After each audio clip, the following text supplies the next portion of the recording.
My name is Brittany Kerfoot, the Deputy Director of Events at Politics in Prose, and I'd like to welcome you all to PNP Live. A few housekeeping items to go over before we begin. First, I will be dropping links in the chat where you can purchase copies of both speakers' books today, straight from PNP's website, and you can even select in-store pickup if you're local and you don't feel like waiting for shipping. You can also ask the author a question today by clicking on the Q&A button at the bottom of the screen.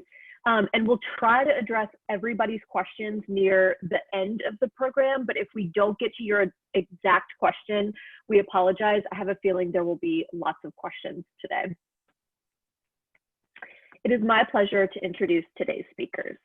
First, Maya Rockeymoore Cummings is the former chair of the Maryland Democratic Party and wife of the late Congressman Elijah Cummings. In We're Better Than This, Congressman Cummings details the formative moments in his life that prepared him to hold President Donald Trump accountable for his actions while in office. His final words are a call to action for us all to remain rooted in the politics of optimism and enact change in any way that we can. Moderating tonight's conversation is April Ryan, CNN political analyst, DC Bureau Chief for American Urban Radio Networks, and author most recently of Under Fire, reporting from the front lines of the Trump White House. So please welcome Maya and April to PNP Live. Hi, ladies. Thank you. Hi. Thank you. Hi. How you doing, Brittany?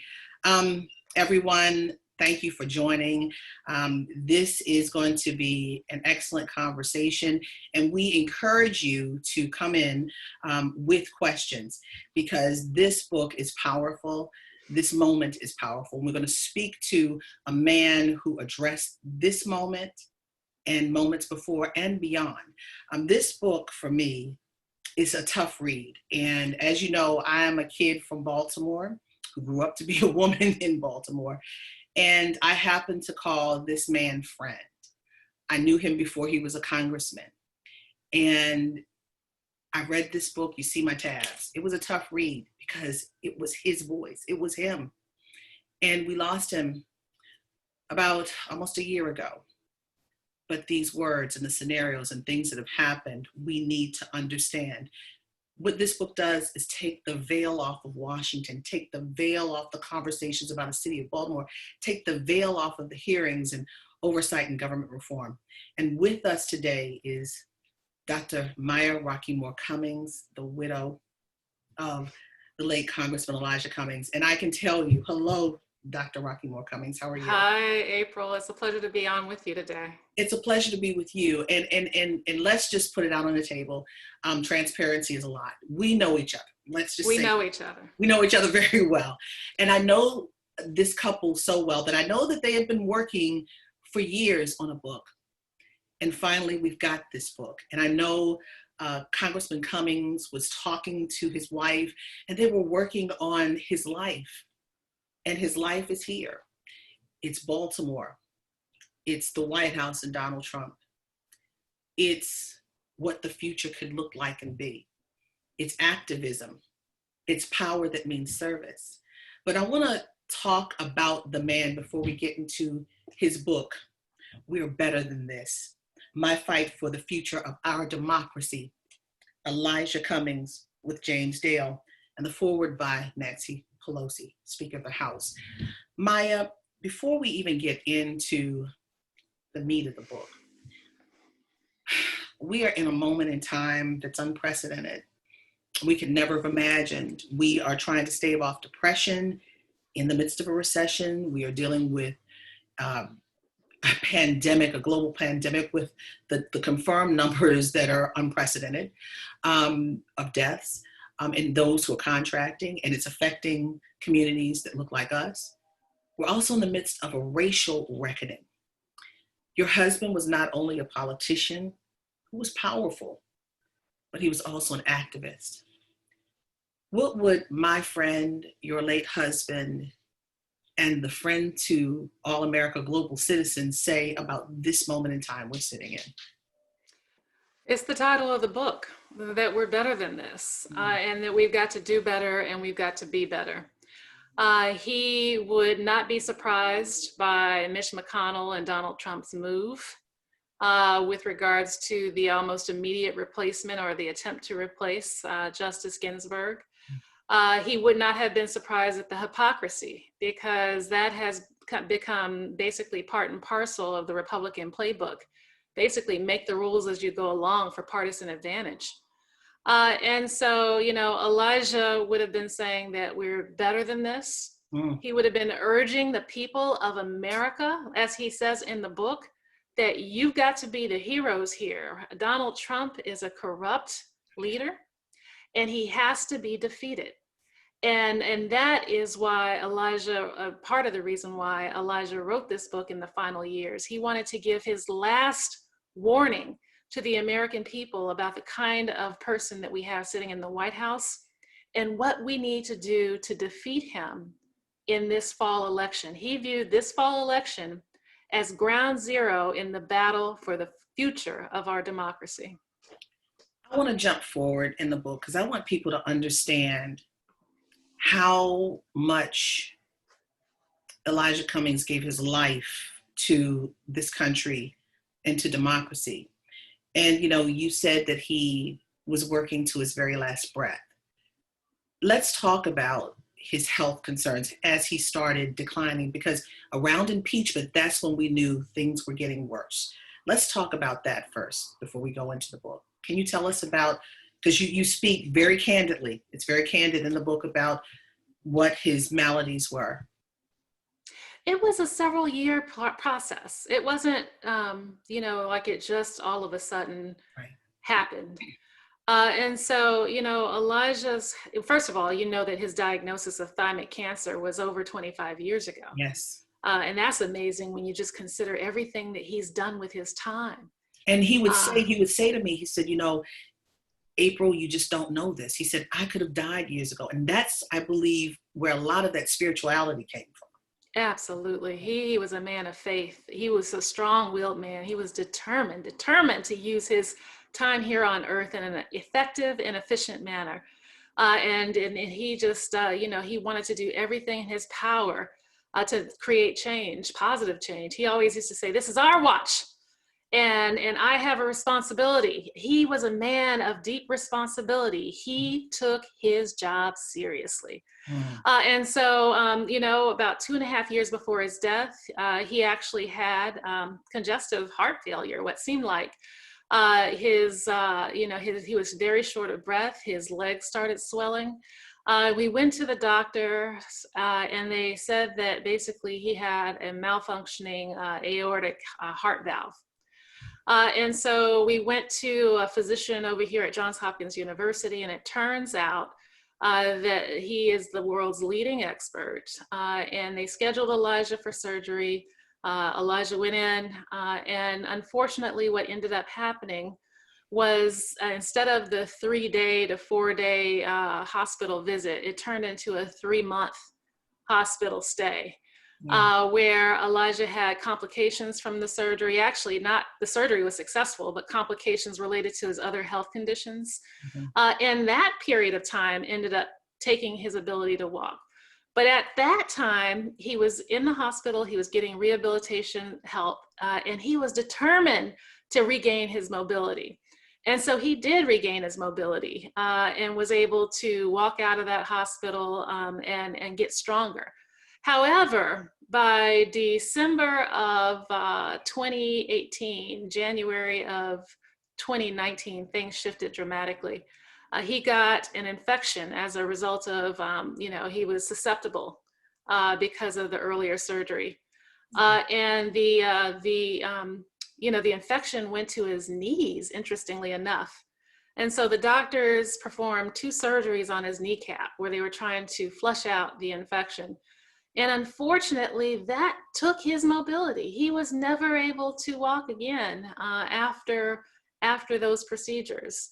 And so in his, you could see that, it depressed him, that, he was no longer, he had to walk with the assistance of a walker when he could. And certainly he got a little motor scooter for the US Capitol. But then, so we continued on that vein for a while. But then in the summer of 2019, he started to decline. He got pneumonia, and still did, by the way, a National Press Club appearance in the midst of his pneumonia stint, left the hospital for a 4-hour pass, and then we came back. And then his kidneys failed, and the cancer started spreading. And so we tried to get him established on a dialysis routine, and it was only a short amount of time before they said that he couldn't do it in the regular way because they couldn't establish a fistula for him, which would have made dialysis easier. So they admitted him to the hospital, and he never came out again. And so that is the time that everybody thinks of as the moment of decline, but it had been a series of events that happened with his health. And when he went into that hospital for the final, I don't know, month and a half, 2 months, you know, it was just heart-wrenching. You know, he kept doing work, but you could tell that I think that he felt like his time was coming to an end. And, you know, he would say that I'm tired. And so, you know, with that, you know, the Elijah that we know, the fighting spirit, the man that was so strong, he fought off cancer for 25 years, that internal spirit was dimming at the end. And so it was rough and it was hard for everyone. But, you know, Elijah was just a beautiful spirit. And I'm just fortunate for the time that we had on this earth. Most definitely a beautiful fighting spirit. And, you know, I remember talking to congressional leaders. He was on a Democratic call with many of the congressional leaders. You say his spirit was dimming, but he was still on a congressional call the Friday before he passed. That Friday. He was on conference calls. He spoke to Nancy Pelosi on several occasions. Working. He signed subpoenas. He discussed impeachment. He was working. Yeah. And you know, and that was despite the pain, and he was medicated. It was despite the medication and despite the pain. Understanding that the democracy was at stake, the head of government oversight and reform, understanding the weight of the duty that he carried, he put the country in front of his own health and dimming spirit. And once again, this is the book, We're Better Than This. And I want to go to chapter 1. I mean, this book reads like moments that we remember and moments in the news that we remember, and his voice was so clear. I met with Donald Trump in good faith. Then he lied to me. It was one of hundreds and thousands of lies Donald Trump would tell, not only to me, but to the country and the world. But I didn't know the scale of it yet. None of us did.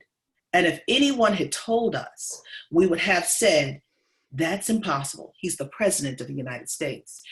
That is powerful. I remember that moment. And this moment, this is the beginning, the first page of the book. I remember that moment. This was January 20th, inauguration day for Donald John Trump. You and Elijah Cummings were at the inauguration of the 45th president of the United States. You made it to the luncheon, the annual luncheon after the swearing in, taking the oath of office. And Congressman Cummings said that he had to get approval from then Congressman John Lewis before he said he was going to go to the inauguration. Mm-hmm. What happens is that many congressional leaders may or may not go, but Democrats did not want to go to this one, and many members of the Congressional Black Caucus, but he did not want to step on his friend, Congressman John Lewis's toes. So I want you to take us to that day in this book about President Trump and Congressman Elijah Cummings having this meeting or this conversation while the president was at the head table, talking about issues of what? Medicine. Prescription drugs, affordable drugs. All right. Take us there. Okay. So first of all, Elijah respected John Lewis to life. He considered him a friend and a mentor. So when John Lewis was leading this boycott, you know, Elijah did not want to do anything to offend him. We had been talking about whether or not we would attend for weeks, but out of respect, his deep respect for John Lewis, he actually made a decision, and he went to John Lewis and he asked for his permission to go. Mhm. And John Lewis said, yes, certainly, he said he understood. And so we attended. And so that's how we happened to be sitting behind Donald John Trump as he made his infamous American Carnage inauguration speech. And then afterwards, we went into the Capitol for the luncheon. Mhm. We were seated with Trump's, I think it was his cousins, his first cousins, at a table with them. It was weird because they looked like they were weirded out. But Were they like Mary Trump? Were they like Mary Trump? They were perfectly pleasant. And one of them knew Elijah and wanted to take a picture with him, I believe. And so we watched, everything taking place. Ivanka was walking around the room holding court. The First Lady was sitting down, not mixing and mingling, but certainly welcoming everyone who came up to the head table to greet her. So we made it through the speeches. We ate a portion of our lunch, and then Elijah said, "Come on, Maya, it's time to go. Let's go up there." So we pushed back our chairs and we head to the head table, and DJT stands up. DJT, Donald John Trump, okay. With Vice President Pence by his side. And Elijah introduces us. And then, and they make a little small talk. And then Elijah says, "I would love to meet with you, Mr. President. I would love to meet with you because the drug companies are gouging the American people. And people are dying because they cannot afford the cost of prescription drugs. Mhm. I think that we can work together to help the American people by lowering prescription drug costs. And I want to talk to you about that, man." Mhm. And Donald was gracious. He was just like, absolutely. And he told Vice President Pence, get on it. Well, Vice President Pence got on it and set up a meeting. Now, unfortunately, that first meeting, and you can fill in here, April, the first meeting Okay. didn't happen. That's right. But it did happen the second time. What happened with the first meeting? Oh, now you're asking me a question. Okay. So after that, your husband was giddy about that because it was giddy about helping people, not giddy about the necessarily meeting with the President of the United States. It was about helping people because Congressman Cummings said many people in his district cannot afford drugs, medicine. So Congressman Cummings reached out to me and said, I got a chance to meet with the president. I'll let you know. I said, really? And we were texting back and forth or talking, what have you, about it. And he was very eager to meet with the president about this issue. So let's fast forward after the inauguration. That was January 20th. Let's go to the first White House press conference with this president of the United States, this famous or infamous, if you will. I got up and asked the president about the question about what is he going to do for urban America with his agenda and his urban agenda. And I said, "Are you going to talk to the CBC?" He said, "Who?" I said, "The Congressional Black Caucus and the Congressional Hispanic Caucus." And then he brings up Congressman Elijah Cummings' name. Now, there was a gap in time between that moment from the meeting and inauguration and the press conference. And you guys can Google this. Trust, you'll see everything in what we're saying. And instead of just dealing with the issue, he went off on Congressman Elijah Cummings saying, well, he doesn't want the meeting anymore, I guess, because he doesn't want to talk to me, but he reached out to me. And it wasn't Congressman Elijah Cummings not wanting the meeting. It was the fact that his staff was so new, they didn't know how to put the meeting together. So go ahead. There was a scheduling conflict, yeah. Right. So well, that's what the White House said. But what I'm told is they didn't know how to put the meeting together because it was still so new and they were still trying to work it out. So because I asked that question, it started the ball to rolling for them to meet. And they finally met. And the congressman texted me. And I said, well, but after your meeting, the president said that you said that he'll be the best president ever. And he said, that's not how it went. So you Okay. go ahead there, doctor. All right, so this is his recounting of the meeting to me. And there's a portion of his meeting that is not in the book, but I'll tell it because, I can. But this, right, I know, right? But this book, it gives you everything. But yeah, we're filling in a lot of the lines too today. But go ahead, Dr. So he took with him Dr. Redonda Miller, who is the president of Johns Hopkins Hospital, because she is an expert on how the high cost of prescription drugs was affecting hospitals' costs. And Johns Hopkins is in Elijah's district, or was in Elijah's district. And he also took a colleague. But before they could get into the room, Omarosa met them at the door. Okay. and she tried to hustle her way into the meeting. And Elijah said, "That's okay, Omarosa. We understand that you have more important things to do. So we'll be okay with going into this meeting alone." Now, mind you, at that time, she was the Black minder. She was in charge of anything and everything Black. But this was not just a Black issue. It just happened to be a Black congressperson. So go ahead. So she hadn't been invited to the meeting, but she was trying to edge her way in. And Elijah's like, "No, we'll be okay. We're good." So anyway, he went into that meeting. And in that meeting, he thought it went incredibly well. Donald J. Trump was receptive. They talked deeply and about the issue. They talked frankly about, who they were as people, or at least Elijah did. And then afterwards, he left thinking that it went pretty well. That is, until he saw the news coverage afterwards. And in the news coverage afterwards, he found out that Donald Trump promptly went out to the media and lied about what he'd said.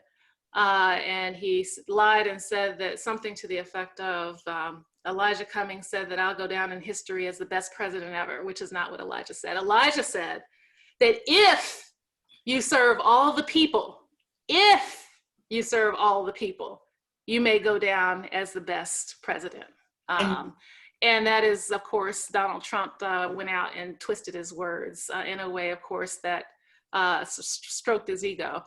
And then Elijah never heard from him again on the issue. And then all of the investigations started rolling in, everything from security clearances and Jared Kushner to emails to, you name it. Yeah. I mean, this stuff started rolling in like a tidal wave of probes. It was just amazing. And Elijah had gone in, he'd taken the measure of the man, and he determined that this man was not just wrong for the job, but he was a threat to the American people and our system of governance.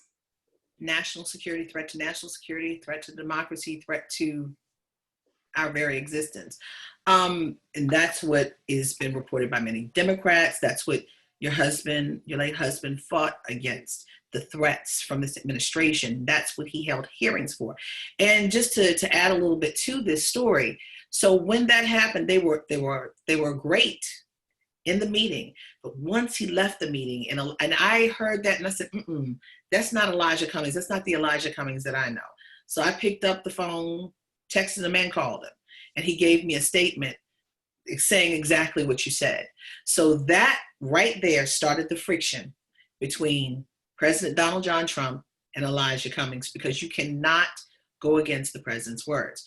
So now let's go down the line. Let's talk about some of these hearings and investigations that are in this book. Let's go to Michael Cohen. And Michael Cohen, let me see, that's page 93. This book is tabbed up. I mean, and we watched all of this unfold on television. Page 93, raise your right hand. Do you swear or affirm to tell the whole truth and nothing but the truth? The witness affirmed, I do. Take it from there. So, and then Michael Cohen, to Elijah's deep belief, then proceeded to tell the whole truth and nothing but the truth. But Cohen, his truth-telling before this confirmation or this hearing was not the best. I mean, we always viewed him as a liar, as someone, the fixer in the ugly situations for this president. So tell us about the truth that your husband believed that Michael Cohen told. Michael Cohen came out with a statement saying, the president is a liar, he's a racist, he's this, he's that, he cheats on his taxes, he does this, he does that. He proceeded to admit to, of course, paying off the Stormy Daniels, you know, what do you call it? Scandal, lie, paying off Yeah, people mouth. being the go-between in terms of carrying the economic or financial weight of paying off the president's mistress. You know, he basically told it. He told it. He told it all, including giving the Oversight Committee some breadcrumbs in terms of how to go about further investigating Donald Trump, his taxes, and certainly the Trump Organization. AOC, Alexandria Ocasio-Cortez, Elijah mentions in the book because he was just that impressed with the question she asked in that hearing, where she basically, you know, followed up on the breadcrumbs and used his answers to help the Oversight Committee get direction on what kinds of subpoenas and what kinds of requests they should send next. And so, you know, and everybody remembers the end of that hearing where, you know, Elijah showed great empathy for this man who was about to go to prison, but who was a father and a husband, who acknowledged and admitted he'd done the wrong things, but, you know, said that he was ready to actually pay for his crime and his part in the corruption. And so, you know, with that, Elijah comes out of the hearing and makes his infamous statements about, you know, when we're all dancing with the angels, you know, the question will be asked, what did you do to preserve and protect our democracy? And that's a question that we all now have to look in the mirror with this fall election upon us and answer and hope that in 100 years that we've done the right thing. You were his best friend. What did he do to save the democracy, in your opinion?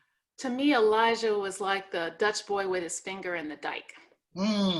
He was holding his finger in the dike for as long as he could to prevent the water from overtaking the city. And in this case, the water is the corruption from overtaking our country. Every investigation, he pursued that man relentlessly on everything from, you know, the child separations at the borders, how they treated those families at the borders. And that's still an issue that's unresolved. It's still an issue, but I'll tell you what, when he was at the helm of that chairmanship, he had them squirming. He pursued, the President Trump's tax returns. He launched counter lawsuits against Donald Trump. He pursued the census, the question on citizenship in the census. I mean, Elijah, a lot of the things that we are still actually, that are still outstanding in the courts, and some of the things that were used in the impeachment process were things that were generated by Elijah Cummings and his dogged pursuit of the truth and his dogged efforts to ensure that this country had oversight. And because of that dogged effort that he had, you know, we saw a very emotional Nancy Pelosi. And I don't think it's just, I think there was a kindred spirit for them because they came from the same hood, if I would say, Baltimore, Maryland. Nancy Pelosi, you may say San Francisco, but her roots are deep in Baltimore soil. Her father and brother were mayor of the city. She saw politics from the grassroots raw level of Baltimore City. And Elijah Cummings was the congressman for West Baltimore. Your home right now, the beautiful home that you sit in, is in West Baltimore. And let me read this. In Congress, we miss his wisdom, his warm friendship, his great humanity. In Baltimore, we miss our champion.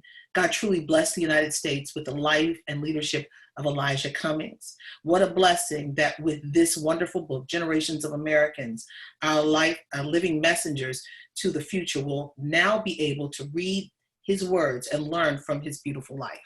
What do you say to those words from Nancy Pelosi, the House Speaker, the current House Speaker, who has not only shattered the glass, but is cracking the marble ceiling open? So Elijah considered Nancy Pelosi his mentor. He had that much respect for her. Now let me just back up and say, Elijah's career he owed to a woman, Juanita Jackson Mitchell. whom he saw at 11 years old when he participated in an integration march that she led. He saw that she was a lawyer and that she helped to actually desegregate this pool that he and his fellow friends went to. And he was determined to become a lawyer because of her. After he graduated from law school, passing the bar on the first time, he decided that he was going to help other African-American law students pass the bar. And he was noticed by another woman named Lena King Lee, who was a state legislator. And she decided that she wanted him to succeed her in the state house. And certainly, while a woman was not responsible necessarily for him coming to Congress, when he came to Congress, he and Nancy Pelosi immediately bonded. She knew him from Baltimore and he knew her. And she looked out for him and he looked out and supported her. And so they had a genuine relationship, a genuine friendship. Elijah respected and admired her. He considered her a master strategist. And I don't think that, I think that it was just beautiful, the words that she shared about Elijah, not just in that passage, but certainly at his funeral, at the impeachment, after the impeachment hearings. She, truly loved Elijah Cummings, and she ended up writing the foreword for this book. And I just can't help but think about her words, our sweet Elijah, and she touches her heart. She's become very emotional of late with the passing of these great pillars in Congress. And I'm getting ready to try not to get upset because I'm going to read one more. And I think these were great global citizens who understood power meant service. And in the back of the book, you have late Congressman John Lewis. And yeah, this is tough. Like I said, this was a tough book to read. These two men I considered friend, and both of them, believe it or not, are in the same book of At Mama's Knee, Dr. Maya Rockeymoore Cummings. They're both in At Mama's Knee. And Elijah Cummings actually wrote the foreword for one of my books as well. So this is a heart connection here for me.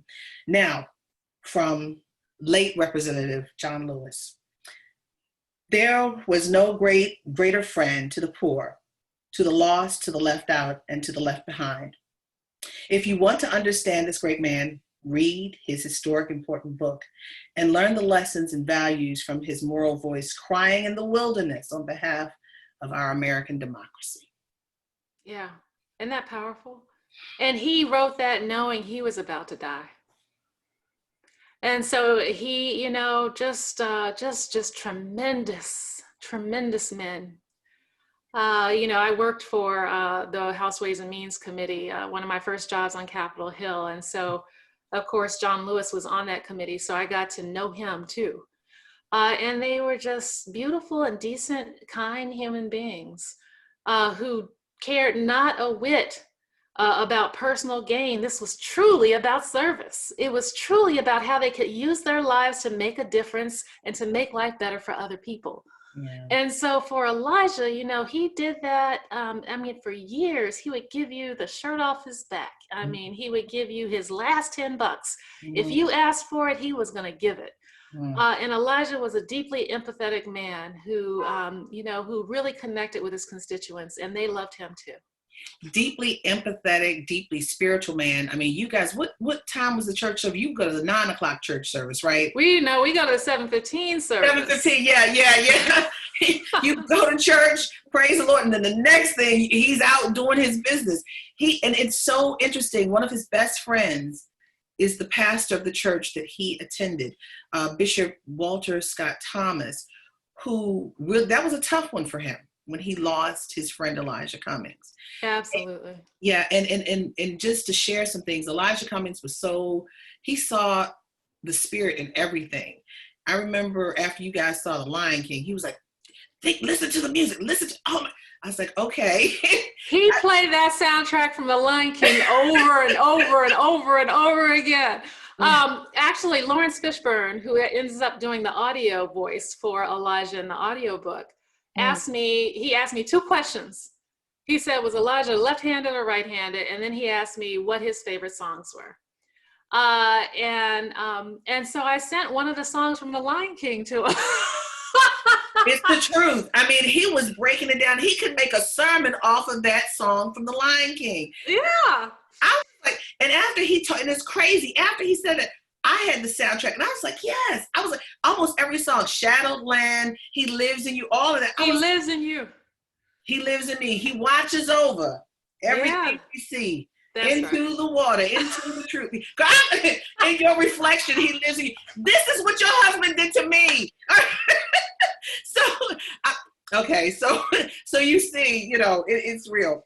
But not only that, he was into the music and the spirituality of the Lion King, but he also took something that a poem often quoted by Dr. Benjamin Mays in Let's Go, God's Minute. I only have a minute, 67 seconds in it. Forced upon me, I did not choose it, but I know that I must use it. Give account if I abuse it. Suffer if I lose it. Only a tiny little minute, but eternity is in it. Elijah used that. I think that fueled his sense of urgency daily. Elijah lived with a daily sense of urgency. He believed that not one moment should be wasted. And so, a part of that was driven by the fact that, he knew his own personal health challenges, and that, that every extra day was a day of grace from God. But another part of it got back to what I said with regards to his feeling of deep responsibility. And I do want to mention this, the arc, just consider the arc of his life, and also Ruth Bader Ginsburg. Coming from a persecuted people, Elijah was born into a segregated Jim Crow South, where the American people, the American government, it turned its back on African Americans. He went to separate and unequal schools. He couldn't go into neighborhood pools that white kids swam in. He couldn't go into department stores in downtown Baltimore. His parents were laborers and domestics. They were mistreated. They were disrespected on a daily basis. And yet, in his lifetime, he saw what the civil rights movement did. He saw how it transformed their lived experience. He became a part of that movement in terms of his own career. And then, of course, then he rose to the pinnacle of success within the US Congress, becoming the chairman of the House Government Oversight and Reform Committee, and one of the staunchest defenders of the very country that once had its back turned to him and his family and people who look like him. Same with Ruth Bader Ginsburg. And so with that, I just say that he believed that we're better than this because he saw transformation, the possibility of hope and progress in his lifetime. He knew that it happened then and that it can happen again, but it's up to the American people to take us where we need to go. And that is beyond Donald J. Trump, and certainly toward a future that is diverse, equitable, and inclusive. We are better than this. My fight for the future of our democracy, Elijah Cummings with James Dale. We're talking to the widow of Elijah Cummings, Dr. Maya Rockeymoore Cummings. And I encourage all of you, if you have questions, please send them in because we're going to answer your questions. But I have two pieces before we go to Q&A, the Q&A portion that I want to get to. And this is a lot. I mean, you think you're over something, but you're not. I miss Elijah. I miss Elijah Cummings so much. And I miss his voice. I miss the covering that he gave over the city that I call home, the city that I love, the city that I grew up in, and I'm still frequenting. And you, Dr. Maya Rockeymoore Cummings, you are in West Baltimore now. Donald John Trump, the President of the United States, the fight got even worse when he attacked Elijah Cummings' beloved city of Baltimore. Take us to that summer when after Kim Klacik pointed out all the problems in West Baltimore without solutions, and the president retweeted that video. And Kim Klacik, for all who know, or if you don't know, she is currently running for Congressman Cummings' seat as a Republican. So, so where to start? That Congressman Cummings did everything that he could to improve his West Baltimore.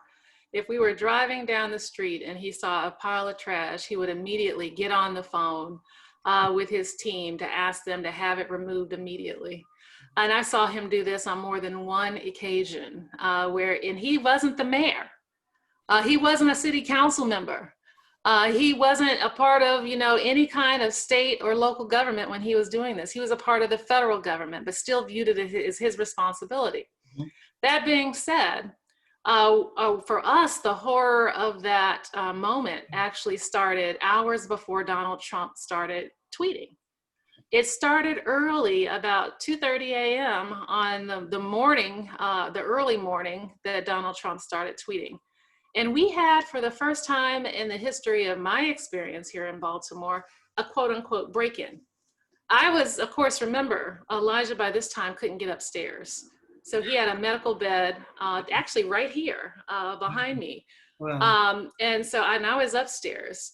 And all of a sudden I hear him yelling. And so I rush downstairs. He says, someone's in the hallway. Someone's in the hallway. I said, in the inner hallway? Like inside of our house in there? He said, yes. So I had the phone in my hands. I rush out into the hallway and I rush to the vestibule area. And there was this man who had just it looked like he had just put his bike back out on the sidewalk, and he was pulling the door shut. I mean, how polite does a potential robber get when he's trying to pull the door shut to close it right politely after him? So that was before the tweets from the president. It was just a few hours before the tweets. But what we did not do is that we did not immediately call the police that night. We didn't call the police because Elijah didn't want to disturb the neighbors. And so early the next morning, he contacts Harry Spikes and asks Harry to contact a detective. Harry Spikes is who is Harry Spikes? The district director. Okay. And then to contact a detective who had been working with his congressional office. And so Harry did that. And then all of a sudden, the president starts tweeting about how bad Baltimore is and how terrible it is, and the rats and the rodents and the this and the crime and the this and the that.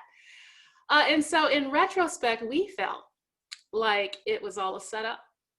We felt like, You think it was a coincidence? Is that what you're saying? We don't think it was a coincidence. So you think they were connected? We think that they were connected. The president was probably surprised that the narrative didn't go down like he thought it would. The congressman's house got broken into overnight. The crime, the terrible things, So that being said, Elijah felt deeply, and badly about the president's attack. He was very pained by it. He felt like it took him back to, the notion of people denigrating communities that were particularly of color. Baltimore is 65% Black. And that Donald Trump consistently treated Baltimore as if it were not in the United States of America, as if it were outside of the body politic, and as if the people of Baltimore City were undeserving of the protection of their citizenship. And so that hurt Elijah to his core, because he worked so hard to make sure that Baltimore and the state of Maryland were covered, and he worked hard to try to get the resources that it needed, and on the politics to try to align the politics to make it easier to get the resources that the city needed. So it was devastating. And when he saw Victor Blackwell, someone that he personally mentored through the Elijah Cummings youth program. CNN anchor, weekend anchor, Victor Blackwell. So when he saw Victor Blackwell give his tear-laden speech that morning and it was hard for Victor to get it out. He was holding it in. He couldn't help it. He let it go. And Victor called it like it was. He said that the president consistently uses dehumanizing language and references to rodents and insects when discussing people of color, and African Americans especially. And he said that, that it was, and he talked about the pride of being from Baltimore and how hurtful it was for the president to treat an American city in this way. It was hurtful for Victor. It was hurtful for Elijah. And I really do think that incident, combined with some of the other stressors that he experienced as a result of his tangle with his ongoing fight with the Trump administration, helped to hasten his death. Page 172, Victor Blackwell's tears brought me to tears. That is my city. That's Victor's city. And that is our president. Page 172, Baltimore is my city too, because I erupted. I reached out to Victor. I erupted. We were in Detroit at that time for one of the Democratic presidential candidate debates. And the nation was incensed because people were saying, I'm Baltimore. Cleveland was saying, I'm Baltimore. LA was saying, I'm Baltimore. Atlanta was saying, I'm Baltimore. Every urban city was saying, I'm Baltimore. And if you are president of the United States, this was the issue. Instead of pointing fingers, do something about it. And Absolutely. That's the issue. And I want to go to the last chapter of this book. This book is very honest. This book is very real, and it brings tears to your eye. Brings tears to your eyes, if I can say it. Farewell to Elijah Cummings. I'm gonna let you tell us about the farewell. This is your chapter in the book. Tell us about the farewell. So I was very surprised. First of all, I got to read the book on Christmas Day. So I felt like, especially when I got to the part that he wrote about me, I felt like it was God's Christmas gift to me. It was just beautiful to read. And you're absolutely right. Jim Dale, who is the collaborator on this book with Elijah, did a masterful job of interpreting Elijah's voice and bringing it to life on the pages of this book.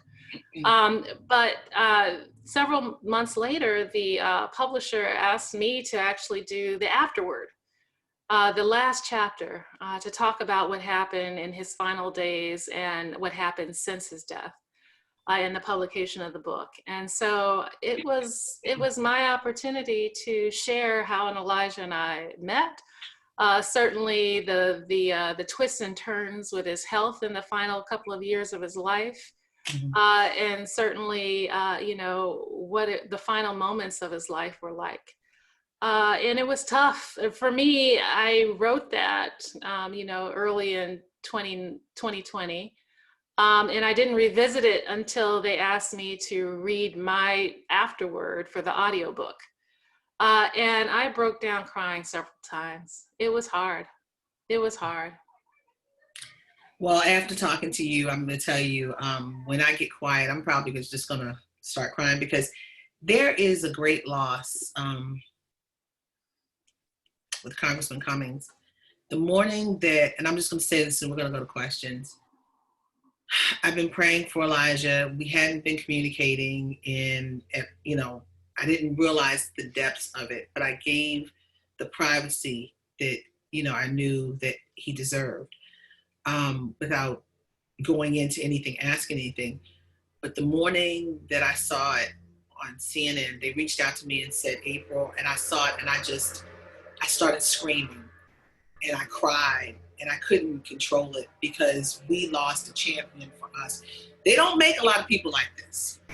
And I remember reaching out to you, and you were so brave and so humble, and you were like, thank you, in the midst of your pain. And you said he loved you too. And it's like, this goes beyond being a source. He was a friend who happened to be in a very high place, who happened to have a cape, an invisible cape. He was flying around the country and the world fighting for us. We are better than this. So guys, we're gonna go to Politics and Prose and open up to questions. I recommend this book. Yes, and I've dropped the link in the chat where you can purchase it straight from Politics and Prose. This book is so important, especially now, right before the election. Yeah. So, but we have some really great questions from the audience, and the first one submitted is actually great, and it's just, who does this book most urgently need to reach? Everyone of voting age first, because Elijah actually gives a call to action. He viewed basically this election year as critical for the future of our democracy. He believed firmly that if Donald Trump got another term, we wouldn't have a democracy any longer. And so everyone of voting age, he wants you to get out, to mobilize everyone you know, everyone in your network, get them out to vote, because Donald J. Trump and the Republicans are going to try to cheat. And he knows that we need to get everyone out to actually increase the margin, especially in those red states and swing states, to increase the margin so that there's no possibility, not even the possibility of a election that can be won in the, oh gosh, help me out, April. General election? What's our system of government where the popular vote versus the popular vote versus the electoral college. The electoral college, thank you. Oh my God. I know, right? Brain freeze. So that there's no possibility of an electoral college win.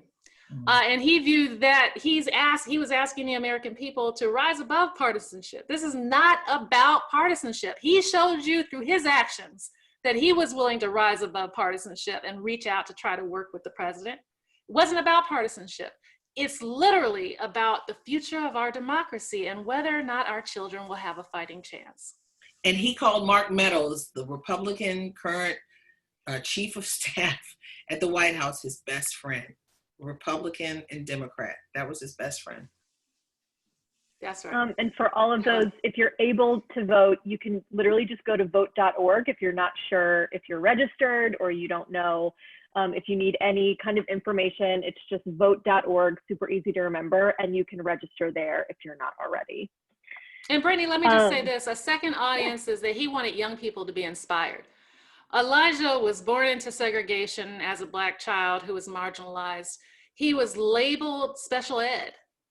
He was able to overcome like these incredible obstacles to rise, to be Phi Beta Kappa graduate of Howard University, to graduate from the University of Maryland Law School, to rise to the highest offices in the land. And so he wanted kids to be inspired by his story too. And I think they will be. I think they already are. And that leads to another great question. Greg Wilhelm says, we miss our champion. Others will rise in his spirit. Big fall elections coming up. Does Dr. Cummings see any standard bearers rising to pick up the crusade championed by Elijah Cummings, the next generation?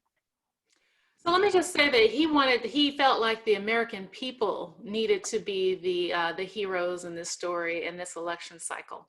That it's going to take the involvement and participation of all the people of America of voting age to come out en masse and to make this story, the way it should be, to have a good ending. But in terms of who he viewed as the next generation, I think that was indicated by his selections on the House Oversight and Government Reform Committee. When the new Congress came in back in 2018, he asked Nancy Pelosi for all the loud freshmen. He wanted Alexandria Ocasio-Cortez. He wanted Rashida Tlaib. He wanted, some of the, the most aggressive freshmen that there were. And he didn't just put them on the committee, he gave them an opportunity to shine. He mentored them. He was not intimidated by youth. He actually felt like it was his responsibility to applaud and support them. This is another question about the youth of America. Francis asks, what life message from, I think, really any of you, including Maya, what you think Elijah would have said, what message can we pass on to the youth of America right now? Vote. Yes. I think that there's vote, but I also think that our country and its institutions are only as good as the people who occupy the offices of these institutions, meaning that our institutions are only as good as the people that sit in the key roles. And that means that we need more good people in positions of power.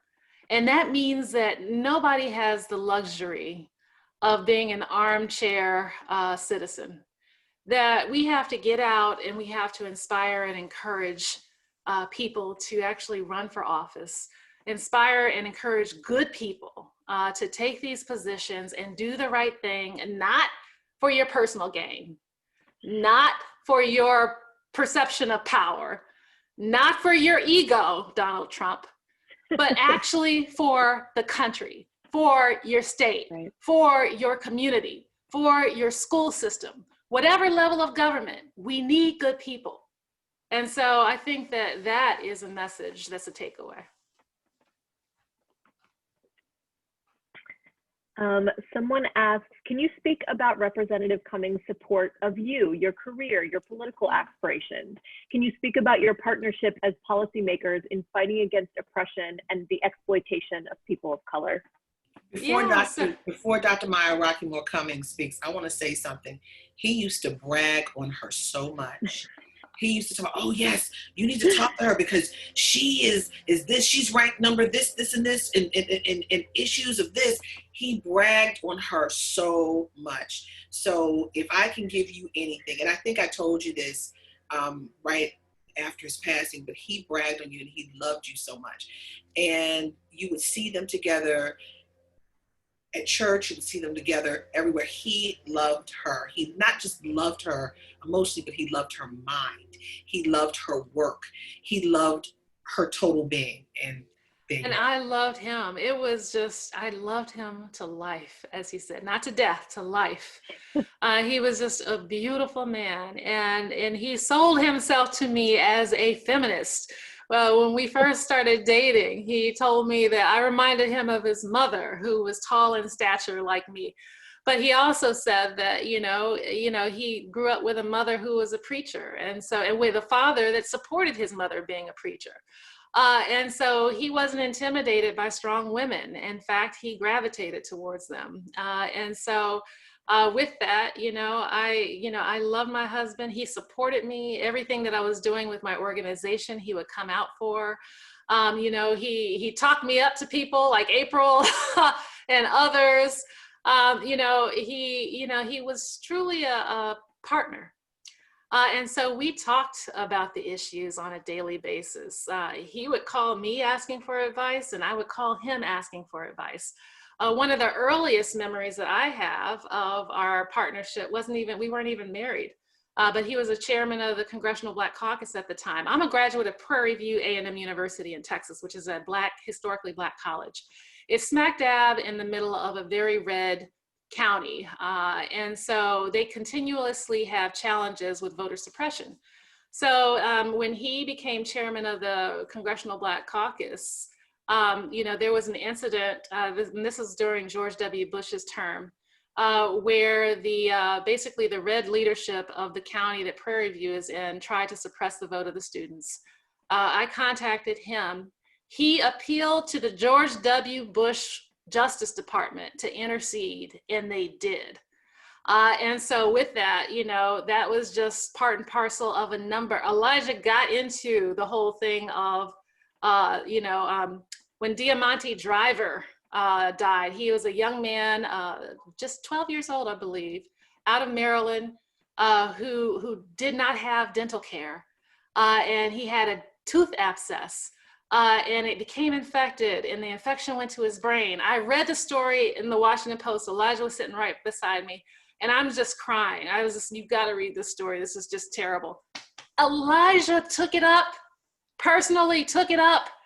Maryland went from last in the nation in terms of dental care for Medicaid recipients and for children who are Medicaid recipients, to number one in the country because of his advocacy. He became a champion. I mean, there are any number of issues that I can point to where we partnered on the issues. And certainly I won't take up your time talking about them all, but I'll tell you this, we had a true partnership, and I truly loved that man. I can't think of a better note to end on than that. And I'm so grateful to you ladies for coming, because we are who are going to carry on the legacies of Elijah Cummings, John Lewis, Ruth Bader Ginsburg. And I just couldn't be more in awe of both of you and what you're doing for the country, and how you're keeping his spirit and his memory alive. It's really beautiful. Thank you so much for hosting us. Thanks to everyone. Please go buy the book. I've also dropped links for April Ryan's book, Under Fire. But everyone, please stay well, vote, and stay well read. Thanks so much. Bye. Bye. Bye.